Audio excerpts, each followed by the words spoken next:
Belge filma nû ya binavê To My Sisters an ku ji xwişka min ra ji 23 tîrmihê vir ve li sînemayên Almanyayê dest pê nîşandanê hat kirin. Belge fîlm wek du seansan li paytexta Almanyayê li Berlînê jî hate nîşandan. Fîlm şerê dijwariyê li dijî Daişê û encamên wê yên civakî bi sê çîrokên jinan ra dixe ber çavan. Di nîşandana belgefîlma li Berlînê da, xebatkarên belgefîlmê û derhêner Faik Falak derketin pêşberî fîlmhezan û pirs û nêrînên wan guhdar kirin. حتى انا هو قال لك باش والله ما هفتشتا توقع نكر وقت دبيجن وام كيف خاشنا مدنكي كونكوجي يزيديا وهفالي ما ويبتشي لاوروبا بلاف دكن دفي وقتي دا والملاتي اوروبا بمينن تشاوا كرداش كندي روج بدا حمو عالمي شاركر. Di belgefîlmê de sê karakter derdikevin pêş. Yek Sîpane ku ew jineke êzidî ye û di zarokatiya xwe de ji aliyê Daişê ve hatiye revandin û koledar kirin. Ew piştî têkoşinekê mezin rizgar dibe û wekî penaber tê Almanyayê bi riya vê belgefîlmê cara ewil derdikeve pêşberî qeberê, tiştên ku serê wê derbas bûyî tîne ziman.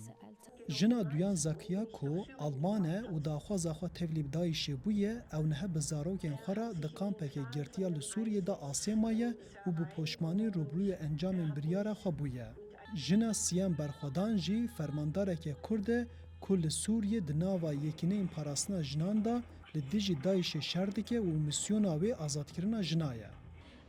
پەیامی فیلمەکە ئەوەیە کە دەبێت هەموو دنیا هەموو وڵاتەکان بەبێ جیاوازی پشتگیری ڕۆژاوا بکەن لەبەر ئەوەی کە ئەو ژنانەی ڕۆژێک لە ڕۆژان مرۆڤایەتیان لە مەترسی داعش پاراست و منیش وەکو ژنێکی کورد زۆر خۆشحاڵ بووم کە بەشێک بووم لە ئەم فیلمە لەبەر ئەوەی کە ئەمەش ڕێگەیەکی ترە بۆ گەیاندنی چیرۆکەکەیان بۆ گەیاندنی پەیامەکانیان و هەروەها داواکاری پشتگیری زیاترە لە هەموو جیهان. Yek jî taybetmendiyên balkêşên belgefîlmê ew e ku derhêner tu dengê paşperdê an jî şiloveyekê derve bi kar neanîye. Falak rê dide ku jin bi xwe çîrokên xwe vebêjin. Li gor min bergefîlmekê pir serkevtî bû û karakterên sereke çîrokên xwe rêk û pêkanî ziman gelek balkêş e ku ev belgefîlm ji aliyê dewletê ve nehate piştgirîkirin ji ber vê yekê giring e ku her kes vê belgefîlmê temaşe bikin û ji bo azadiya rojava û deverê dî têkoşin. Belgefîlmê To My Sisters heya niha li heft bajaran hatiye nîşandan. Çavlereyê ku belgefîlm li seranserê Almanyayê bigîştî çil bajaran were nîşandan. Arifastan, dengê Amerîka, paytexta Almanya, Berlin. Manipuliert. Und ja, leider vieles ist nicht mehr zu retten, aber wir hoffen das Beste. Und ganz wichtig zu erwähnen, dieser Camp nach Angriffe auf Rojava Anfang des Jahres